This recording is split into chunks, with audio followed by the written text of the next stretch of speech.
Hello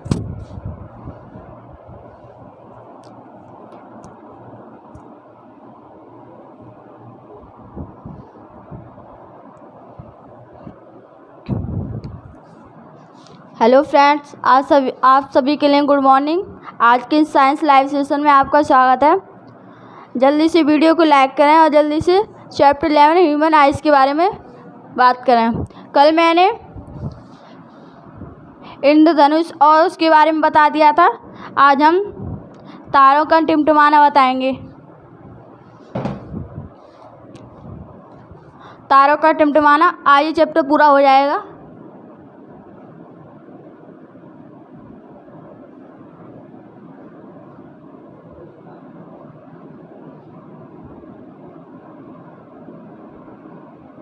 आज हम बताएंगे तारों का टिमटिमाना।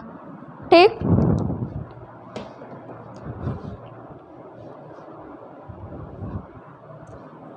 तो हम कहेंगे वायुमंडल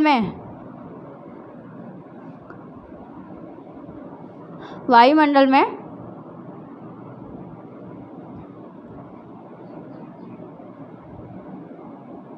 प्रकाश अपवर्तन के कारण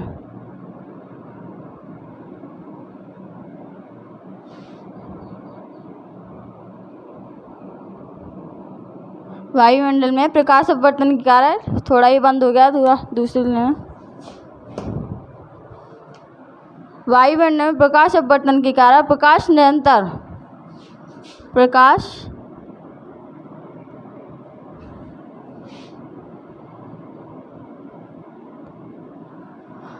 वायुमंडल में प्रकाश अपवर्तन के कारण प्रकाश निरंतर पृथ्वी से टकराने के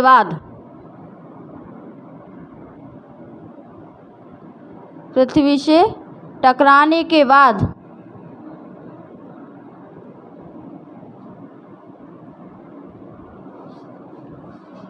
अपनी स्थिति को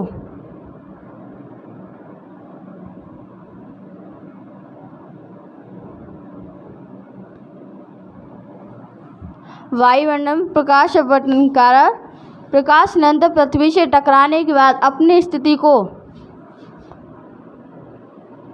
बदल देता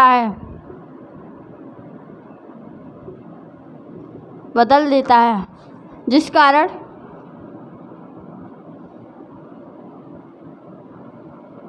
हमारी आँखों पर आभासी प्रतिबिंब दिखाई देता है।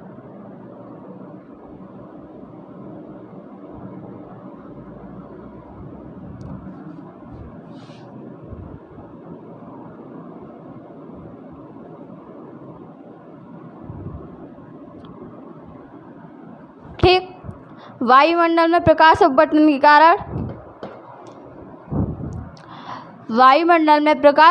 के कारण प्रकाश निरंतर पृथ्वी से टकराने के बाद अपनी स्थिति को बदल लेता है। इस कारण हमारी आँखों पर आभासी प्रतिबिंब दिखाई देता है। यहाँ आभासी होगा, आभासी प्रतिबिंब दिखाई देता है, इसलिए तारे टिमटिमाते हुए दिखाई देते हैं।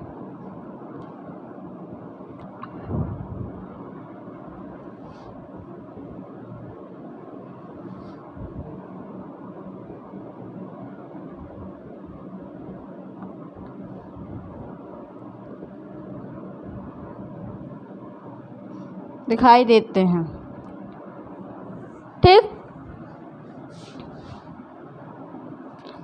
तारों का टिमटिमाना। वायुमंडल में प्रकाश अपवर्तन के कारण प्रकाश निरंतर पृथ्वी से टकराने के बाद अपनी स्थिति को बदल देता है, जिस कारण हमारी आँखों पर आभासी प्रतिबिंब दिखाई देता है, इसलिए तारे हमें टिमटिमाते हुए दिखाई देते हैं।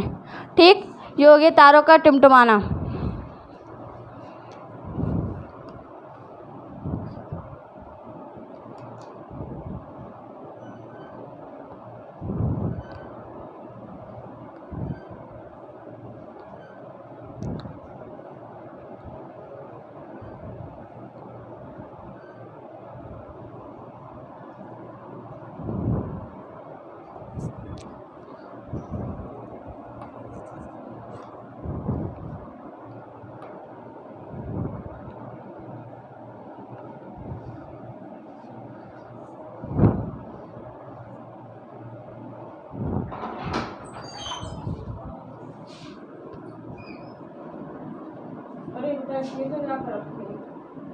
अब बात करेंगे टिंडल प्रभाव।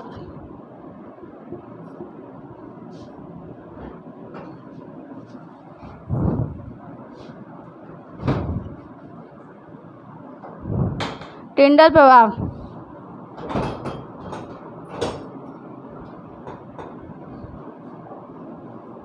सूक्ष्म कणों जैसे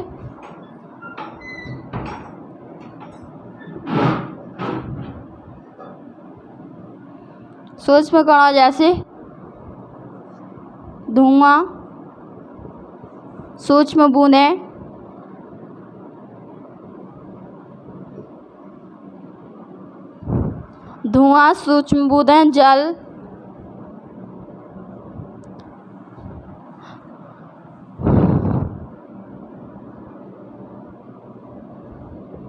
आदि। ठीक, धुआं, सूक्ष्म बूंदें, जल आदि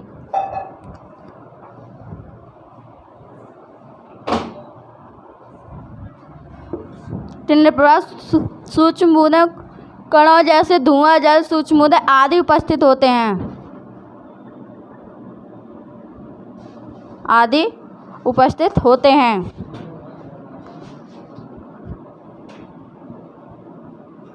ठीक, जब कोई भी प्रकाश पुंज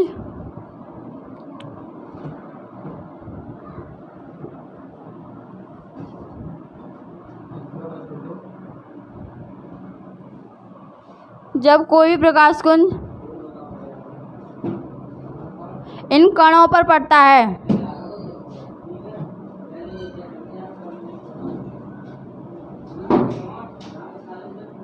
तो यह अपने मार्ग से अवगत करती है।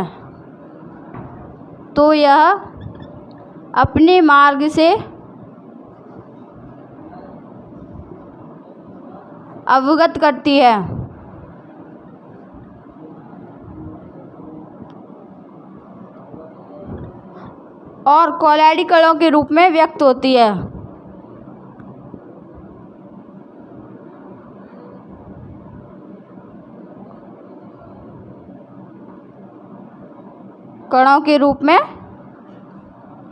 होती है। इस घटना को टिंडल प्रभाव कहते हैं।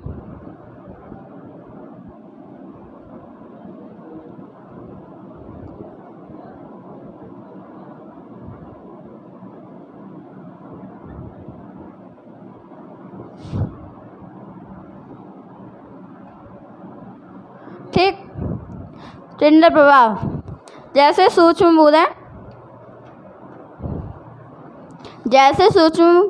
बूंदें, सूक्ष्म कणों जैसे धुआं, जल, सूक्ष्म बूंदें, जल आदि उपस्थित होते हैं। जब कोई भी प्रकाश पुंज इन कणों पर पड़ता है तो ये अपने मार्ग से अवगत करती हैं और कोलैडी कणों के रूप में व्यक्त होती हैं। इस घटना को टिंडल प्रभाव कहते हैं। ये तारों का टिमटिमाना और ये टिंडल प्रभाव। तारों का टिमटिमाना वायुमंडल में प्रकाश अपवर्तन के कारण प्रकाश निरंतर पृथ्वी से टकराने के बाद अपनी स्थिति को बदल देता है, जिस कारण हमारी आंखों पर आभासी प्रतिबिंब दिखाई देता है। इसलिए तारे टिमटिमाते हुए दिखाई देते हैं। और टिंडल प्रभाव सूक्ष्म कणों जैसे धुआं, सूक्ष्म बूंदें, जल आदि उपस्थित होते हैं। और जब कोई भी प्रकाश पुंज इन कणों पर पड़ता है तो यह अपने मार्ग से अवगत करती है और कोलैडी कणों के रूप में प्रयुक्त होती है। इस घटना को टिंडल प्रभाव कहते हैं। ठीक, ये हो गया तारों का टिमटिमाना और ये हो गया टिंडल प्रभाव।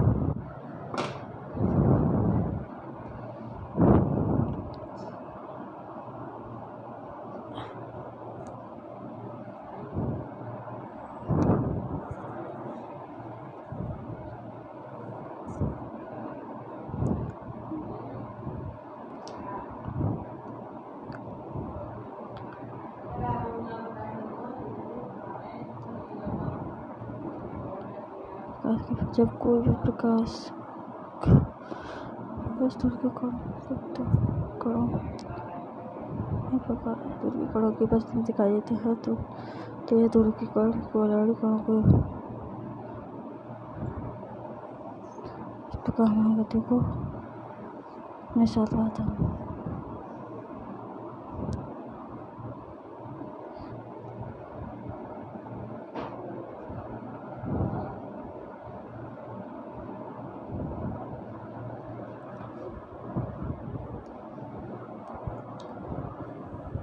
हो गया।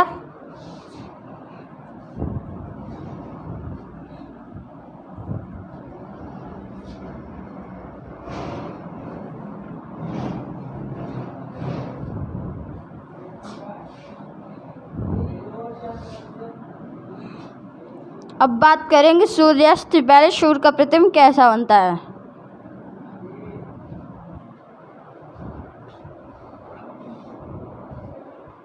अब बात करेंगे हम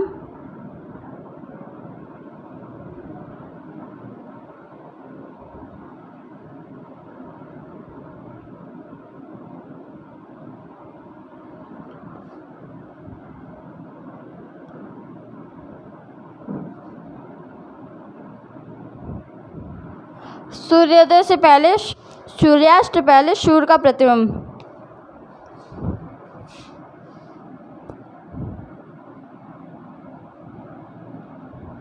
सूर्योदय से पहले सूर्य का प्रतिबिंब कैसा बनता है, तो हम कहेंगे सूर्य के उदय होने का हमें आभास होता है। सूर्य के उदय होने का हमें आभास होता है। हमें आभास होता है। ठीक, सूर्य के उदय होने का हमें आभास होता है। सूर्य का प्रतिबिंब हमें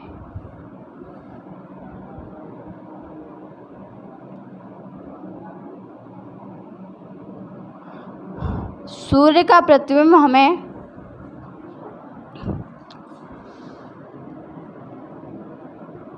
लाल रंग की चक्रिका के रूप में लगभग 2 मिनट पहले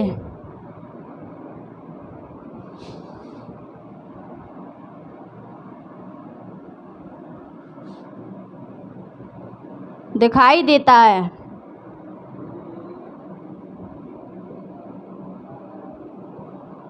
इसी प्रकार सूर्यास्त के बाद भी प्रतिबिंब बनता है। इसी प्रकार सूर्यास्त के बाद भी प्रतिबिंब बनता है।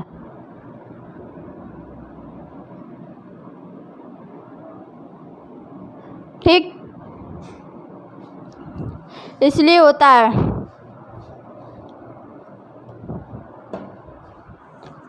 सूर्योदय से पहले सूर्य का प्रतिबिंब कैसा बनता है। सूर्य के उदय होने का हमें आभास होता है। सूर्य का प्रतिबिंब हमें लाल रंग की चक्रिका के रूप में, जो लाल रंग की चक्रिका के रूप में लगभग 2 मिनट पहले दिखाई देता है। इसी प्रकार सूर्यास्त के बाद भी प्रतिबिंब बनता है, इसलिए हमें सूर्य दिखाई देता है। ये हो गया सूर्योदय से पहले सूर्य का प्रतिबिंब कैसे बनता है।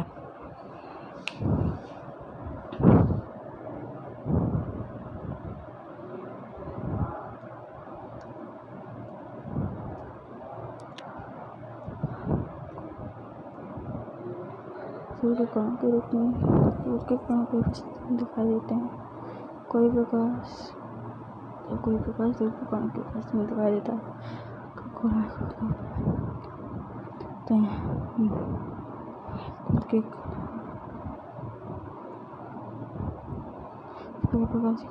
प्रकाश के हमेशा वातावरण करते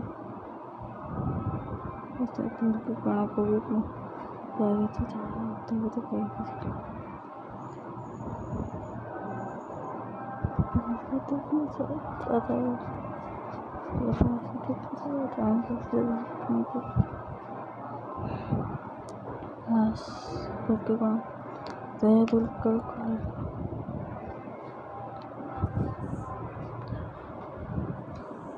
अब बात करेंगे प्रकाश का प्रकीर्णन।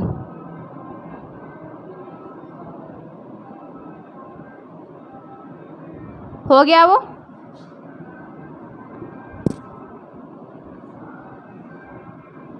प्रकाश का प्रकीर्णन। सूर्योदय से पहले सूर्य का प्रतिबिंब। सूर्य के उदय होने का हमें आभास होता है। सूर्य का प्रतिबिंब हमें लाल रंग की चक्रिका के रूप में लगभग 2 मिनट पहले दिखाई देता है। इसी प्रकार सूर्यास्त के बाद भी प्रतिबिंब बनता है। अब बात करेंगे हम सूर्य का प्रकीर्णन। प्रकाश का प्रकीर्णन, तो हम कहेंगे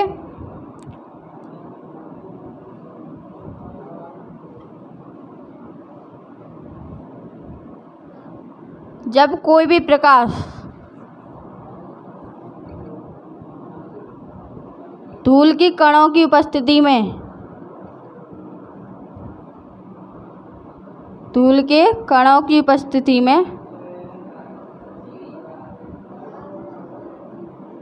उपस्थिति में दिखाई देता है,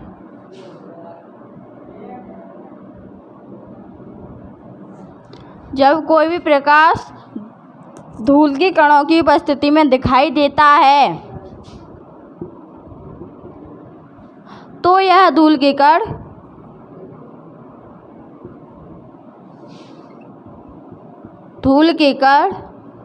कोलाइडी कणों के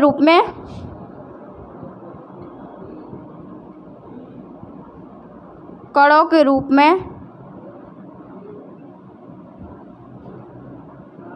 गति करते हैं।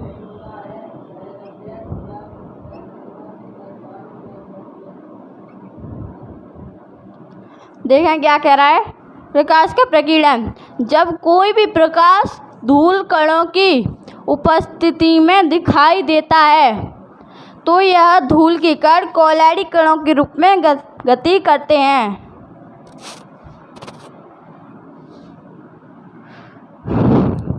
इसी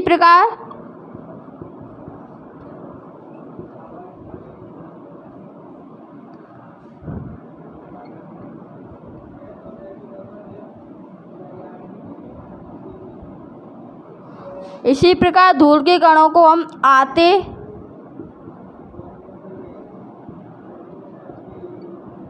दिखाई देते हैं।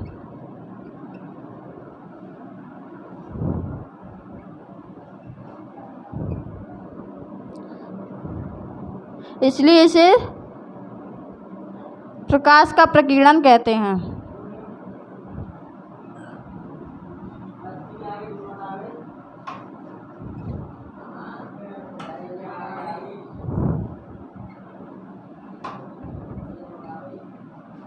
ठीक, प्रकाश का प्रकीर्णन, जब कोई भी प्रकाश धूल के कणों की उपस्थिति में दिखाई देती है तो यह धूल के कण कोलाइडी कणों के रूप में गति करते हैं और यह धूल के कणों को आते व जाते हुए दिखाई देती है, इसलिए प्रकाश का प्रकीर्णन कहलाता है।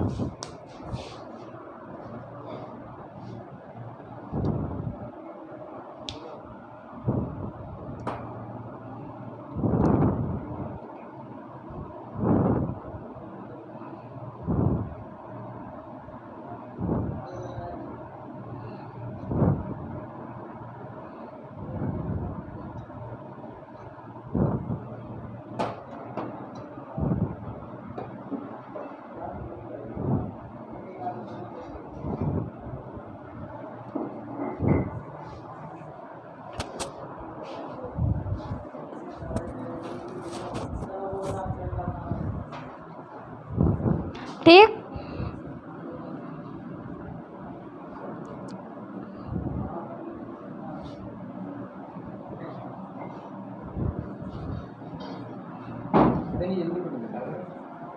बहुत तैयार।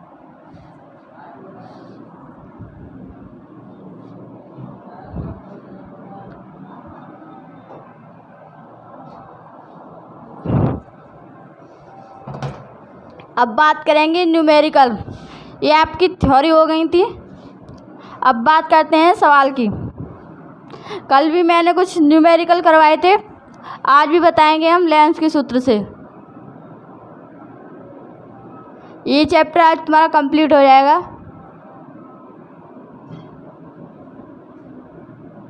लेंस की क्षमता पर, इसी पर बताए थे मैंने। ठीक, तो हमें P बराबर दे रखा है -5.5, तो उसकी फोकस दूरी ज्ञात करनी है। हम लेंस की क्षमता का सूत्र लगाएंगे।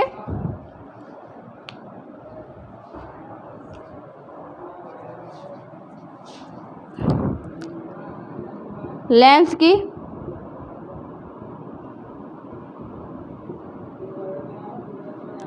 क्षमता का सूत्र। तो P बराबर होता है 1/f। f यहाँ मीटर में होती है।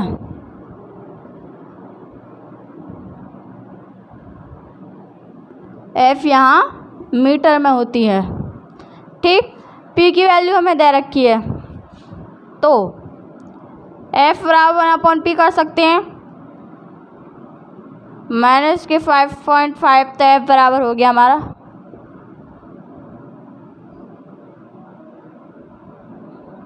0.8। ये आ गई हमारी फोकस दूरी। फोकस दूरी हमें लेंस की क्षमता किस में दे रखी थी? माइनस में, तो ये भी माइनस में आएगी। और जिसकी फोकस दूरी ऋणात्मक होती है वह कौन सा लेंस होता है? अवतल लेंस।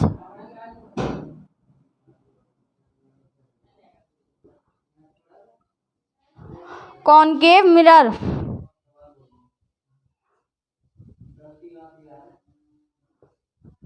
लेंस, सॉरी, ये आ गई हमारी लेंस की क्षमता के सूत्र पर सूत्र।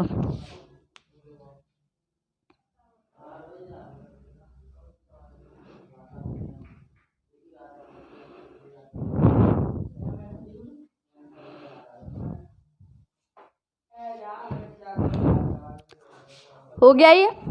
इसी के आधार पर दूसरा सूत्र लिखते हैं हम। P बराबर हमें धनात्मक 1.5 दे रखा है, तो F हमें ज्ञात करनी है। ठीक, तो हम लेंस की क्षमता के सूत्र पर P बराबर 1/f, F बराबर 1/p, तो F बराबर 1.5, 0 इसको काटेंगे 0.667। ये किस में है? धनात्मक में, तो ये भी धनात्मक।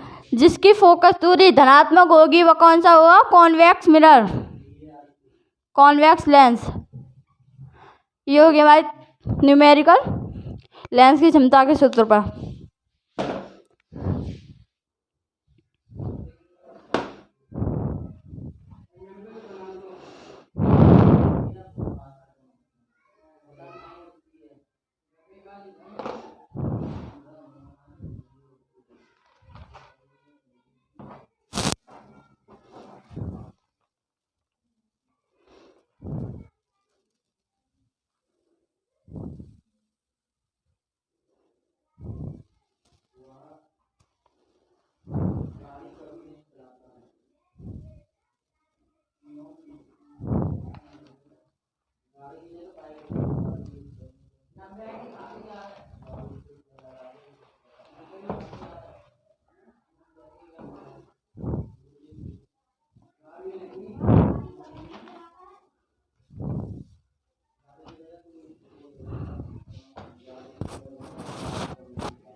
हो गया।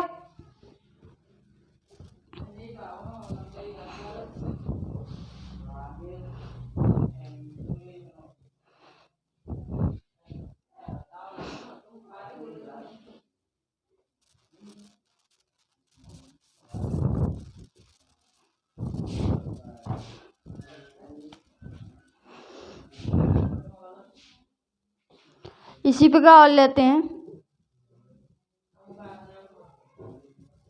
लेंस के सूत्र से। तो लेंस का सूत्र होता है 1/f बराबर 1/v माइनस 1/u। ठीक, तो हमें b दे रखा है 25 सेंटीमीटर और u दे रखा है 50 सेंटीमीटर। और फोकस दूरी हमें ज्ञात करनी है। ठीक, न्यूमेरिकल है अपनी तरफ से। और ये कौन सा लेंस है? उत्तल लेंस।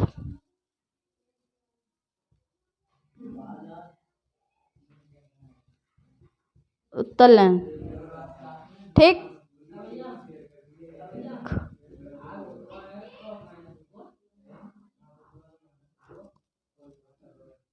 Convex lens. तो लेंस के सूत्र से 1/f बराबर 1/v माइनस 1/u। तो 1/f बराबर v। उत्तल दर्पण में प्रतिबिंब की दूरी धनात्मक होती है और अवतल दर्पण में वस्तु की दूरी ऋणात्मक होती है। 1/-50। ठीक, अब इसको सॉल्व कर लें। इसका एलसीएम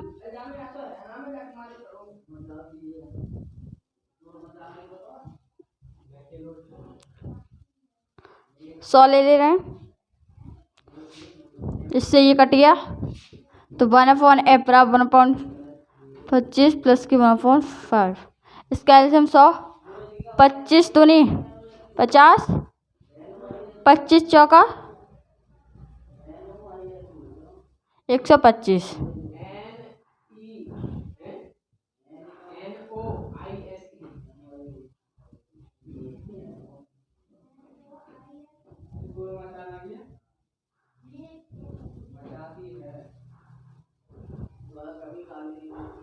पच्चीस चौका 100, 25 दूनी 50। तो 1/f बराबर 60/100, 6/100। हमने लेंस के सूत्र से 1/f बराबर 1/v माइनस 1/u। v हमें 25 सेंटीमीटर, u बराबर हमें माइनस की 50 सेंटीमीटर, f हमें ज्ञात करनी है। तो लेंस के सूत्र से 1/f बराबर 1/v माइनस 1/u। तो 1/f बराबर 1/25 माइनस की 1/50। तो 1/f बराबर इसका एलसीएम 40, 25 चौका 100, 25 50 दूनी 100। तो इसका आगे ये इसका मल्टीप्लाई इससे करेंगे, इसका मल्टीप्लाई इससे। तो 100 बराबर 6f। तो f बराबर 100/6। 2 तिया 6 10, 2 दूनी 4, 2 10। तो f बराबर आ गया हमारा यह। ठीक, या इसको 9 ही रहने दें या इसको काटे पिट्टी कर लें। 2 तिया 6, नीचे कर लेते हैं, इसको रहने देते हैं अभी। 2 तिया 6, 2 10, 5/3। तो फोकस दूरी आ गई हमारी 5/3,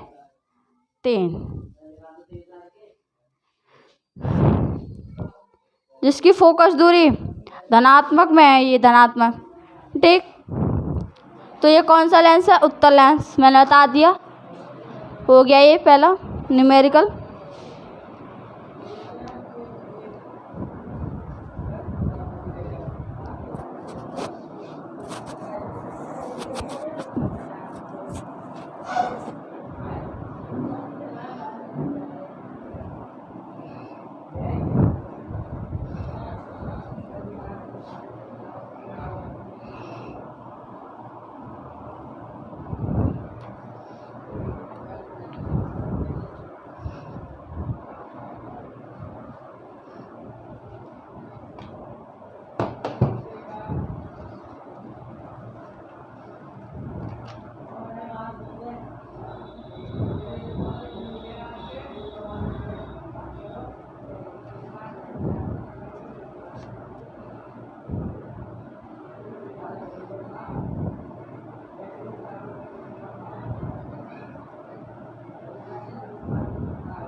हो गया।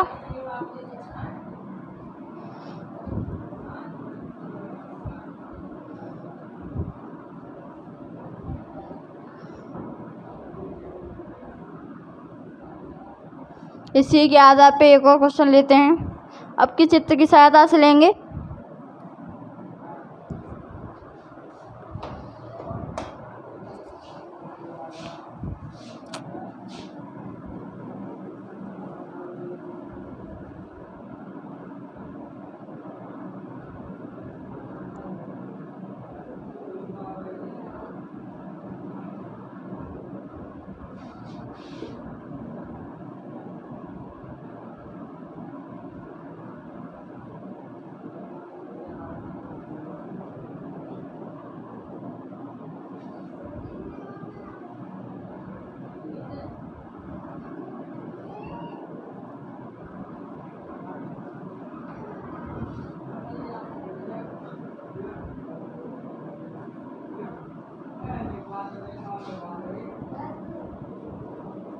निकट दृष्टि दोष।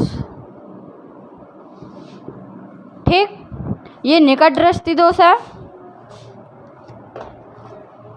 एक और चित्र बनाएंगे हम।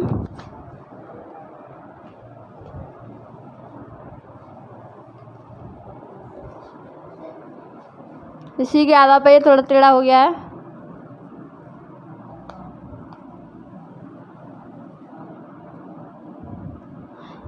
ठीक, हमने बताया था निकट दृष्टि दोष में कौन से लेंस का प्रयोग किया जाता है। तो हम लिखेंगे निकट दृष्टि दोष में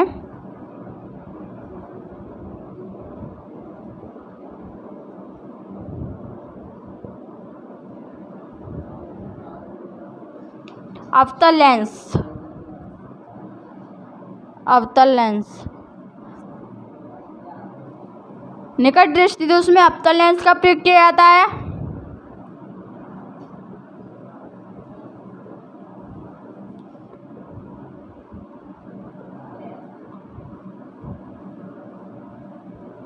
इससे कॉनकेव लेंस से भी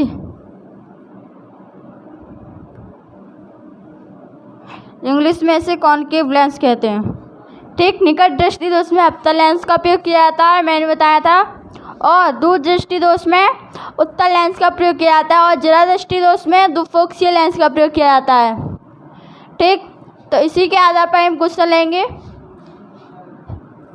एफ हमें ज्ञात करनी है। ठीक, और u बराबर हमें दे रखा है 50 और b बराबर दे रखा है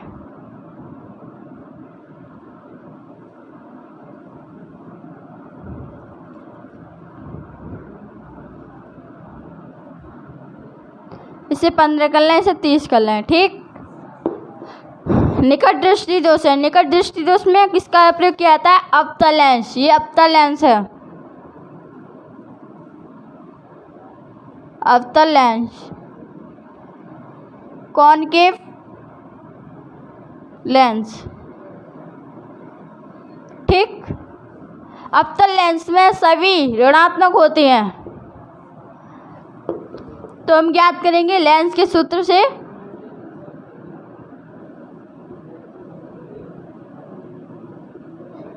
वन अपॉन एफ बराबर 1/v माइनस 1/u। ठीक, 1/f बराबर v कितनी हमारी माइनस की 30 माइनस के 15, इससे ये कैंसिल, माइनस के 30 प्लस के 15। तो 1/f बराबर इसके एलसीएम 30 ले लें, माइनस के 1 प्लस के 2, तो 1/f बराबर हो गया 1/30। तो इसका मल्टीप्लाई इससे करेंगे, इसका मल्टीप्लाई इससे, तो f बराबर हो गया 30। f हमारी ऋणात्मक आएगी। अवतल लेंस में फोकस दूरी ऋणात्मक होती है। ये हो गया हमारा न्यूमेरिकल। ठीक, आज के लिए इतना ही काफ़ी। ये चैप्टर हमारा कंप्लीट हो चुका है, इसलिए वीडियो को लाइक करना, शेयर करना। ये छोटा सा चैप्टर था, हमने ये कंप्लीट करवा दिया। आपको समझ में नहीं आया तो कमेंट में लिख सकते हैं। धन्यवाद।